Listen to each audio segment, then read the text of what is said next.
Today's big news, school is cancelled, but recess is all day.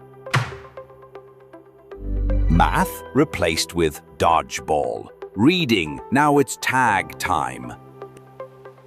Classroom chairs are now giant bouncy castles. And instead of lunch, it's cotton candy fountains and taco slides.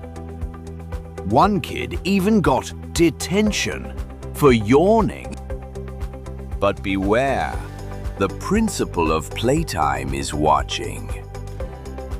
If your school had 24-hour recess, would you ever want to go home?